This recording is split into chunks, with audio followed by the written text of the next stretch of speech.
What is up, everyone? Today is Tuesday, which means that it's time for another live Q&A. As always, I'm your host, Paul J. Lipsky. So I'm here to answer any questions you might have about dropshipping onto different marketplaces, eBay, Facebook Marketplace. We've done Amazon in the past. Recently started thinking a lot and talking a little bit about TikTok Shops dropshipping. So if you watch any of my videos and have questions about what I covered, make sure to come to one of these live streams. I do them every single Tuesday at 4 p.m. Eastern time and ask your questions. I will do my best to answer them for you. As usual, inside the description of this video are a whole bunch of resources for you. Make sure to grab them. They're absolutely free. We have some PDFs in there, some eBooks I've put together about how to get started with dropshipping, the best suppliers to use, another one for the best software to use. So download all of them, made them available for free. I don't charge for them anymore. So definitely grab those in the description down below. I already see we have a few people in the chat. So let's jump right into the questions and we won't waste any more time here. All right. So first question is from Lego My Ego. Okay, I think that might have been the second part of the question.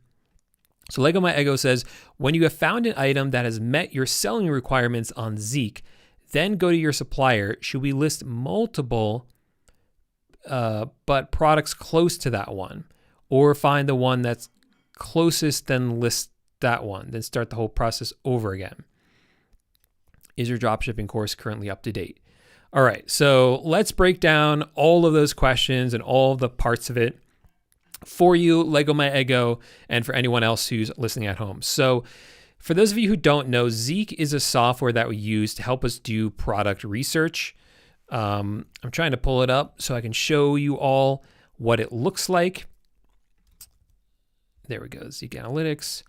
And the really cool thing about this software is that it helps us really find products a lot faster than if we were just manually searching on our own.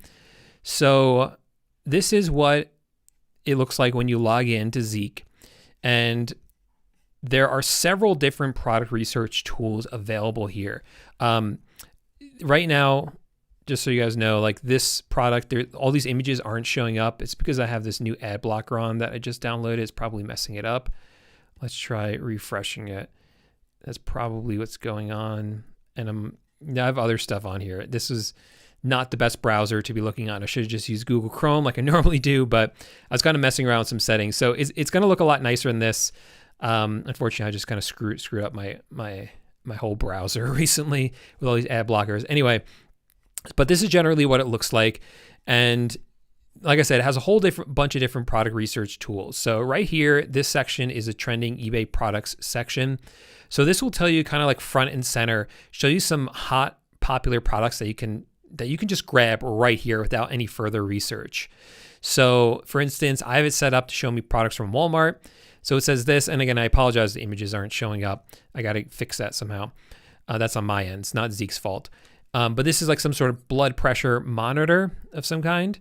And so this is sold 17 times with like a $4 profit. So not bad, right? You get a bunch of those, sell those every day. You know, that can add up, 10 products like that every day. That's $40 a day. Not too bad. And then you do that a few more times and you can see how it can really add up.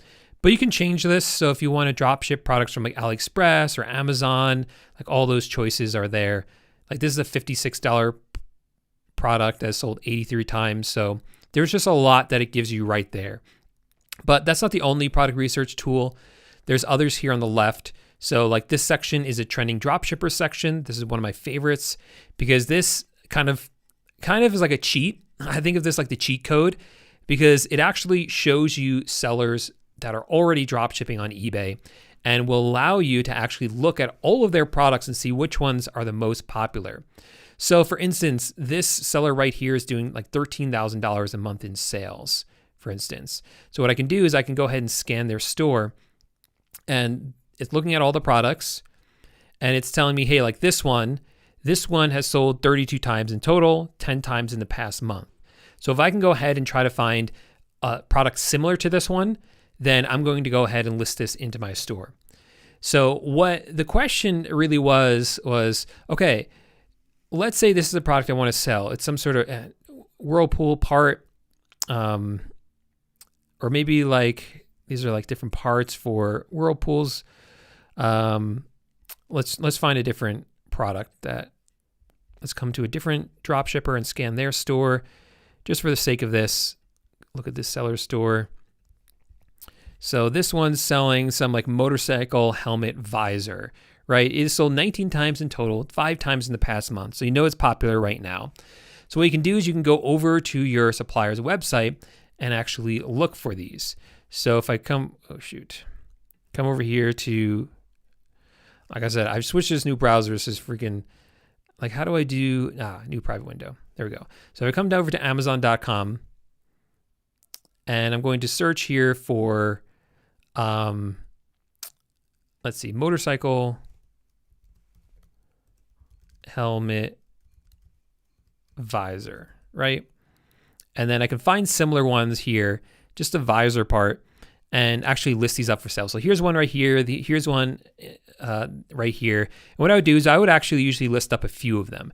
I want ones that like kind of are similar to the ones that are on Zeke that I saw were doing well. So maybe like all 3 of these I would list as long as they're about the same price, and then see which one does well. And then go back to the drawing board and find some other products to sell. So that's the kind of the way that I do it. I don't just really look for one of them, but I look for a whole bunch of different ones.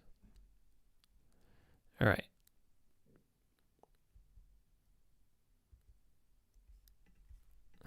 All right, I gotta fix up all those settings on my end because that's gonna drive me nuts. All right, let me pull up the comments. Oh yeah, so the next question is your dropshipping course up to date? Yeah, it is. So I updated it last year. I will be doing some new updates soon. However, there's nothing really critical because anything that was critical, I went in and as that new update happened, I went in and actually updated it in real time. But usually like once a year, I like to go through the entire course and just kind of like make it better, update videos, kind of like spruce them up, make them better, that sort of thing. They're not really substantial changes to the content, but it's more just about making sure that it's always up to date and looking nice. So I do have to do that, which I'll be doing in the next couple of months, but all the information in there is up to date and good.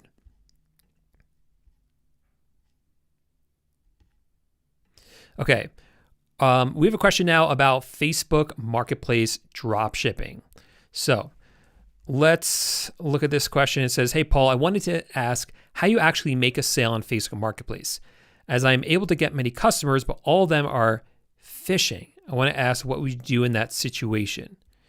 So by phishing, do you mean like they're trying to scam you? Is that what you're saying?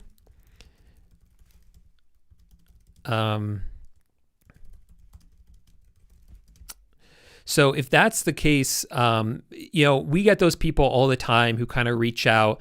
They're trying to, usually they're trying to like scam you somehow. You just got to ignore them. It's just part of selling on Facebook Marketplace. You'll get a bunch of them. You just ignore them, and then you keep listing more products until you find ones that until you actually get contacted by people who actually want to purchase from you. And when they want to buy from you, they'll just go ahead and purchase it. They're not going to usually reach out with questions too often anymore. Usually what these scams look like is if people reach out and, some people will reach out and ask questions, which is totally legit about the product. But other times you'll have people reach out and say like, hey, can I pay you off of Facebook Marketplace? Hey, can I pay you more for this item than what you're asking for? Those are usually red flags that those are not legitimate buyers who are actually interested in the product. And like I said, we just usually ignore those people. I don't really know what their game is or what they hope to accomplish, but that's usually what we're looking out for. George says, hey, Paul, when listing an item, what title is best to describe the item and what is good for the item to get the customer's attention? Yeah, so this all comes down to optimization of your title, and it really comes down to knowing what keywords do well. So if we come back over here to Zeke, I'm going to go ahead and click on the title builder tool right here. So let's say you were selling a camera tripod, right? That was a product that you found that you want to actually sell.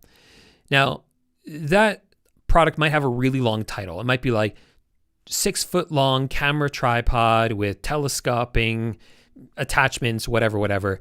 But when you come over here to Zeke, you just want to put in here generally what this item is. In this case, we have camera tripod, because Zeke will then tell you which of those other keywords and other keywords are actually the important ones that you want to include in your title. So for instance, I'm going to put in here, this is a camera tripod. This space right here is how we build our titles inside of here. But down here, we can see all these extra words that are also popular and that people also search for when they're looking for a camera tripod. Over on the left are these long tail keywords that are multiple words long. And on the right are the single generic keyword ideas. So I come in here and I see, okay, tripod, we already have that. Camera, we already have that. Stand, well, I don't have that word. If I click on it, it will paste it in there. I'm not really worried about the order right now. I just want to put in the words that matter. Professional, oh, let's include that one. People are looking for professional tripods. Holder, well, holder I might include, but if it's not relevant, if it doesn't make sense for mine, I'm not going to include it. So for instance, maybe one of the words was like steel. If this isn't made of steel, I'm not going to include that. In this case, I think what's going on is some of these have cell phone holders attached to it. So in this case, I'm going to, if this one had it, I would include both the word cell and holder and maybe the word mount, right? I'm always careful about using name brands like Samsung and iPhone or Apple. Even if these aren't made by those companies, I still feel hesitant about including them in the title just to be safe. So coming over here on the left, we see camera tripod stand, right? We already have those, professional, holder, stand for, aluminum, inch tripod width, and DSLR camera. So so now manually I'm going to throw some of these words in there. So this may be aluminum. So let me actually throw that in. No, it won't let me, it's too long. So I would just throw the word aluminum in there and DSLR. So DSLR, aluminum, right? And then once I have all the keywords in there that I want, I can go ahead and kind of rearrange this. Usually what I like is for the first few words to fully describe what this is. So this is like a professional camera tripod with camera tripod stand with cell phone holder mount. And then I'll just throw the word DSLR and aluminum in there as well.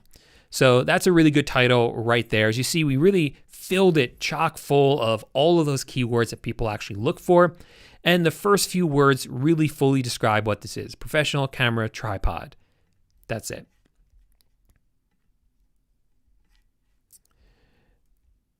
Okay. C says, hey, I've been doing print on demand with eBay. How do you feel about using Facebook ads? Do you have any recommendations? Also, I'm dropshipping on the side with the same eBay account. Haven't made any sales yet though. So yeah, that's awesome that you're trying that and going for it. Print on demand is something I think is really interesting. A lot of people who find my channel are really interested in dropshipping, and I understand why, because it's a very low cost business model to get started, very simple to understand and very simple to actually operate. So it's really great for beginners. And so when I first heard about print on demand, I was like, you know what? This is very similar. If people like dropshipping, they're probably going to like print on demand because it's the same thing. You don't actually own any inventory. You don't need to buy any inventory up front. Someone else is taking care of fulfillment for you. So it's a really cool business model. It's something I have not had the time or energy right now to dive into myself, but I get the appeal of it. It's really cool. If you guys don't know what print on demand is, it's basically when you upload designs to different websites like Amazon, and those designs will appear on sweatshirts, t-shirts, hats, mugs, tote bags when people are searching for those. And if someone sees one that they like and actually purchases it, then Amazon will print it on that merchandise and ship it to the customer for you. So you don't actually have to create any of these products up front. You just upload the designs to Amazon. That's all you have to do. So it's really cool. But with print on demand, usually the margins are lower. So it doesn't make sense to use something like Facebook ads, where you actually have to spend a lot of money just to run a campaign for like maybe just one product or a few products. So it doesn't really make sense for that.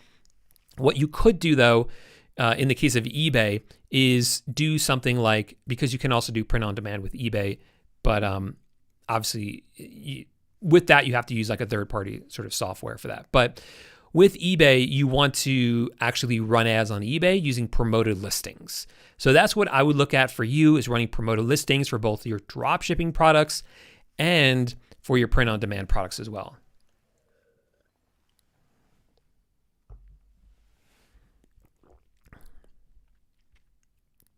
Okay, Health Coach is here. Health Coach says, hey, Paul, today is my second day to use the autopilot, and I want to bulk upload what I have found. Should I upload without optimizing the title because I found 100 products now?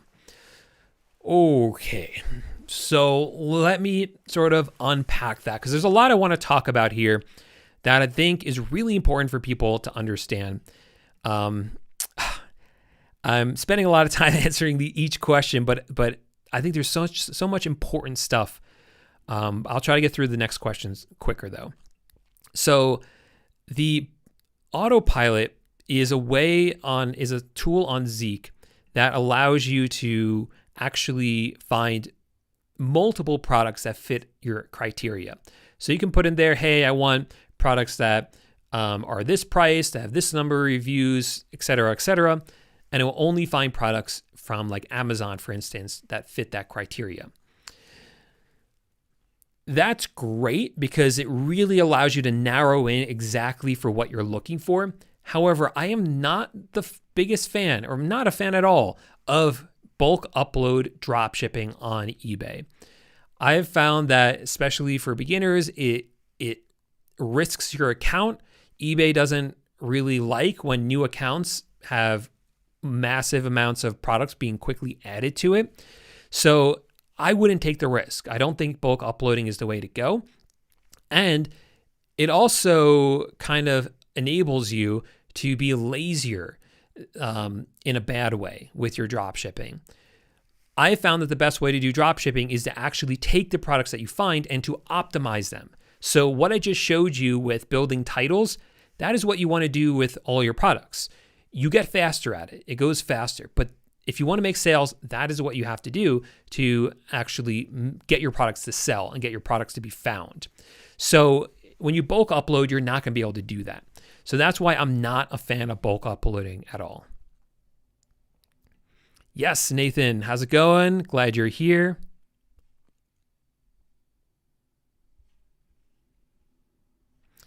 Okay, Nathan says, how can you get your store tax exempt?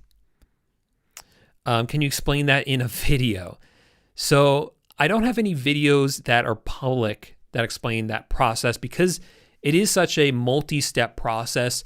And that's kind of I don't want to say like secret, but it's part of what gives you a competitive advantage when you do become tax exempt. So I save that just for my paid students who are actually inside my courses, but I'll kind of briefly explain how it works, just so you have that sort of background information. But basically what you have to do is you have to go to your state and actually set up a business with them and get a tax ID number with them. Once you get that tax ID number, you'll be able to submit forms to your different suppliers and tell them that, hey, you're a business and you're a reseller and you don't have to pay sales tax when you purchase from them. It maybe sounds more complicated than it is. It's really not. Once you know step by step what to do, or you follow through my course step by step, it's really not hard to do. It's just you got to take the time to actually do it.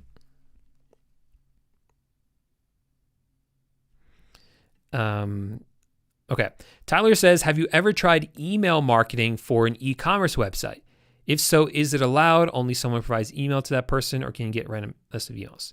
So I don't do email marketing for e-commerce because I sell on marketplaces. when you sell on marketplaces, your primary goal with them is to just put products in the marketplace that are optimized in a way to catch the attention of people that are already shopping there. Because these marketplaces have a ton of organic traffic.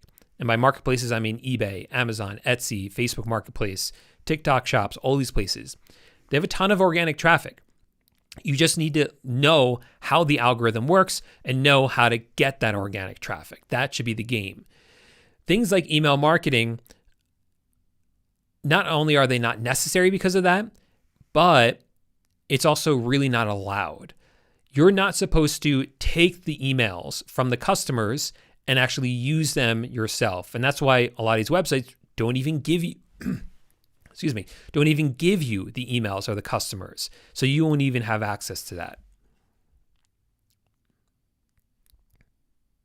I don't know what flip is, but I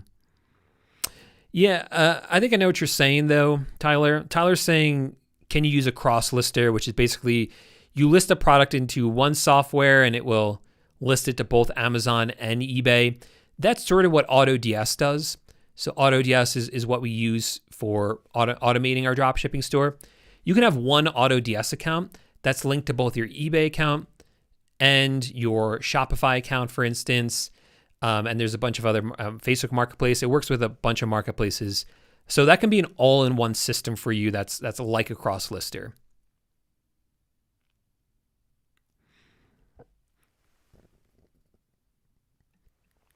Kay Larson says, you talked once about this lady who does print on demand. So that's Rachel. Rachel does print on demand. Who is better, her or AutoDS? Thank you. They are just two completely separate things. So Rachel, she's a person who does print on demand herself, and AutoDS is a software company that helps you do drop shipping. So it's two completely different things. I wouldn't say that drop shipping or print on demand is better. It's which one works better for you. So in talking to different people who have started online businesses and tried to start online businesses, what I've discovered is that drop shipping, and this is a gross generalization, very, very broad generalization, but drop shipping is more attractive to people who are kind of like more analytical and know how to like do like the numbers game, because it's just about listing a bunch of products and how to go through the different data of like the product research that we see on Zeke. Print on demand is usually more appealing for creative people who like to kind of be creative when it comes to creating products and figuring out what sayings to put on their merch on demand products, all that sort of stuff. So it's kind of like two different sides of the brain, right? I forget which one. I think like the right side of the brain is creative, I think. So those would be like print on demand people, and maybe it's the other way around. I don't know. You get what I'm saying though. It really depends kind of on your personality.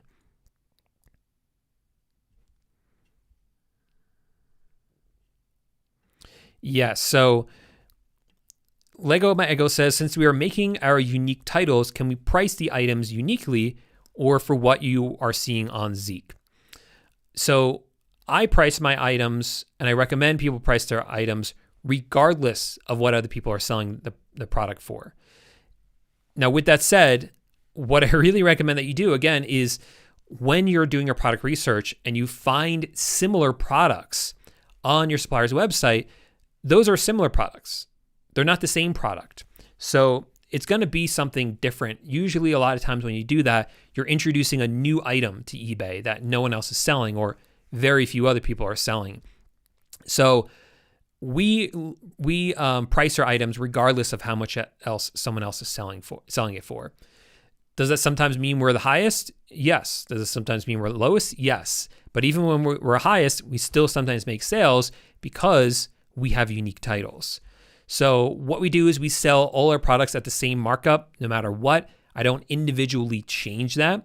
That way, I know I'm always going to make a profit when I sell those items.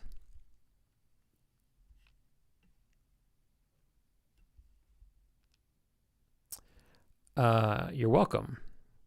I'm not understanding your question.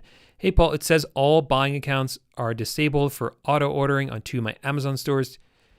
Yeah, so I'm guessing, I'm not quite sure what you're asking, but what it sounds like is that your Amazon Prime account was shut down for drop shipping from Amazon Prime.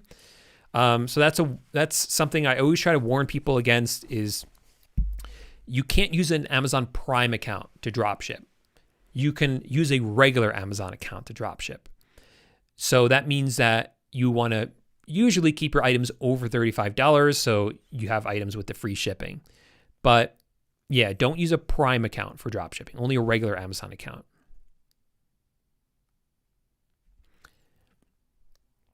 If you started from scratch with little money, would you do freelancing or drop shipping?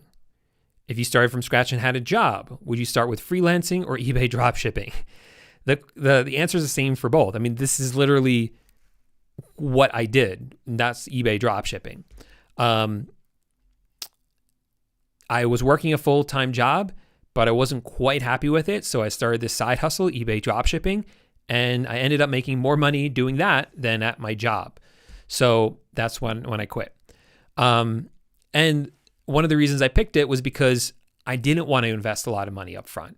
I'd already wasted a lot of money on other online businesses, things like Shopify dropshipping, for instance. And I didn't feel like it would have been a smart move to invest a ton more money into something that may or may not have worked. But eBay dropshipping was simple to get started, low cost, and I saw success with it right away. So it made sense for me to do that one. Freelancing, the problem with it is you really have to market yourself. And marketing yourself can be very difficult. Like that's half of what you have to do. And then you actually have to do the service itself, which that's basically like you're doing 2 different jobs there. With drop shipping, you don't have to market yourself. You're going where there's already customers. So you don't kind of have to reinvent this whole process and try to convince people to buy from you. There's a formula you follow. You do the product research, you do the optimization, and you list those products. So I think something like drop shipping is a lot more attainable for more people. Lou says, how do you deal with Amazon tracking? Oops, let's go back to that one. How do you deal with Amazon tracking? So Amazon, they deliver products with their own tracking numbers, their own carrier service, right? The Amazon tracking numbers. You don't want to upload those into eBay. Instead, we use a software, it's called Track Taco, and that will convert those tracking numbers into ones that are allowed to be uploaded into eBay. Or if you use AutoDS, it can do that for you as well. Hey, what's up, Crypto Surfer?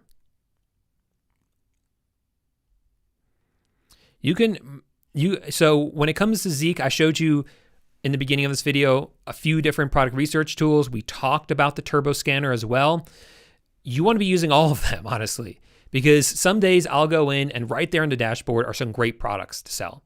Other days, I'm not happy with those ones. So then I'll go over to Scan Seller Stores, or if I'm, getting stuck there, I'll go over and do the Turbo Scanner. That's the great thing about it, is that there's a lot of different options available to you about how you can actually do product research, a lot of different tools available to you. All right. Let's try to get through some more of these questions before we end the live stream. I forgot to announce this. There will be no live stream next week. So next week will be canceled, but I'll be here the week after that to answer questions for you all. Okay. Carrie says, how much would you need to be comfortable with fulfilling orders when you start drop shipping between eBay and Amazon? How many listings should we start? I'm not sure what you're asking. Maybe you're asking how much money you need to get started with this. So I always tell people when it comes to fulfilling orders, the way you really want to do it is with a credit card. So get a credit card that has, good cash back or good points that you can get. And just having a few $1,000s in credit will be enough to get started, because after that, your store will grow. You'll use your credit card a lot. And you can ask for a limit increase, but just a few $1,000s is enough to start. Walk says, is CJ dropshipping trustworthy?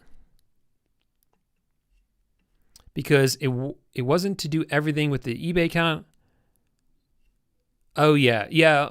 So CJ Dropshipping, they have an integration with eBay, so you can link it up with your eBay account, and it can actually list items. I think CJ Dropshipping is trustworthy, but I'm not a fan of that software sort of connection. I much prefer to use AutoDS because with AutoDS, not only can you dropship from CJ Dropshipping, but you can dropship from any of the suppliers they work with: Amazon, Walmart, Home Depot, AliExpress. So you're not limited to just CJ Dropshipping. Tanzel says, do I have to manually buy the items from my suppliers, or is there a way to automate everything? You can do it manually. It's actually the way I prefer, or having virtual assistants do it. But you can use software as well. AutoDS actually has auto ordering functionality that you can upgrade to. 30 days, Nathan. How long after not receiving a sale on a specific product would you remove it from your online inventory? 30 days. Oh, well, you didn't repeat. You asked two different questions. So one was if you started from scratch with little money, and the other one's if you started from scratch and had a job. So they were different questions. My pleasure. So if you are looking to start both eBay and Facebook Marketplace, which one should you do first? I would do eBay first. The reason for that is because Facebook doesn't give us a lot of data, or any data really, on what products are selling well on Facebook. So there's like that additional challenge with Facebook. With eBay, using Zeke, we're able to get information about which products are popular and selling the most. So what I recommend is you start with eBay, list those products up for sale, and then once you see what products are selling, or even what products you're adding with Zeke, go ahead and add those same products to your Facebook account. So kind of use that to mirror what you're doing on eBay, but you want to start with eBay in that way. For beginners, the best supplier to really work with is Walmart. They're going to have the least amount of problems, least amount of headaches. So that's what I always recommend is people start with Walmart. What about eBay's rules, says Fierce? They say you're not supposed to drop ship from other marketplaces like Amazon. Yeah, quite frankly, there's a lot of rules on eBay that are not enforced. That rule has been there for years and years. We continue to sell on eBay using this model, and we don't get banned for it. They've emailed us in the past and told us they knew we were doing this, but they never actually did anything about it. And like I said, there's a lot of rules on there that they don't really enforce. And they don't say what happens if you violate that rule either. So for instance, there's another rule that says that you're not allowed to have watermarks on your items, on your photos, I should say. If you don't know what a watermark is, like you'll have the photo of the item, and in the corner it might say like free shipping or the name of your store. You're not supposed to have those. So many people on eBay use them, and they don't get penalized for it. Why? Because eBay has all these rules that they don't enforce. So there you go.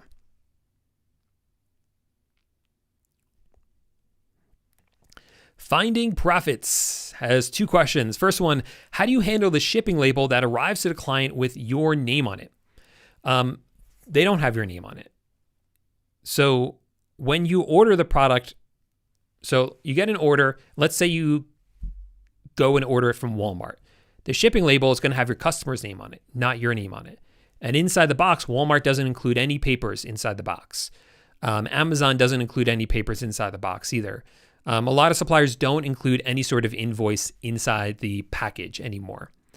What happened to the RV channel? Yeah, so I used to have a second YouTube channel. I still do. It's still up there. You can look it up. It's called Chad and Paul. And those were our adventures living in a camper van, traveling the country for a few years. But we sold the van, bought a house, and we're not doing that anymore. I decided I wanted to focus on building routines. I wanted to focus on business more, and it was kind of hard to do that from the road. So it was a fun couple of years, but we have a new chapter in our life that we're pretty excited and happy about.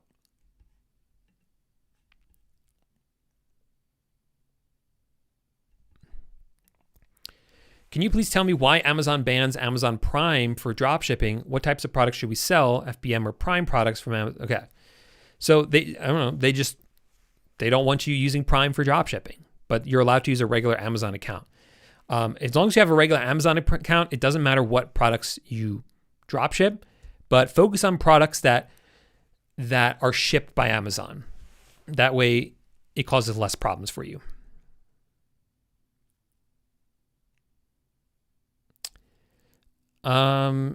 Yeah, so you just got to tell the customer that you can't cancel the order and it's too late. So that's what you would want to do.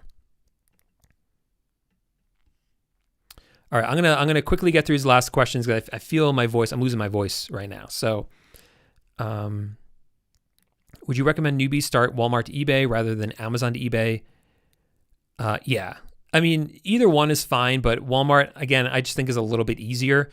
Walmart, they will provide a tracking number most of the time, and when they don't, you can use something like Track Taco for it.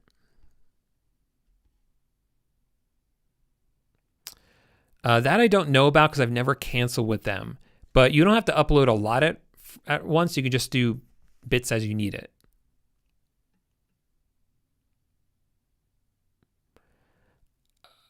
So you would still get to list more than 200. It would just cost you money to list more than 200.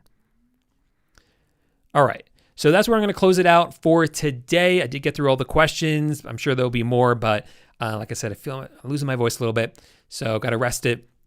Everyone, thanks so much for the great questions. I won't be here next week because I have some other things I got to attend to, but I'll be here the week after that. I appreciate you all. Great questions, and I'll see you in 2 weeks. Bye for now.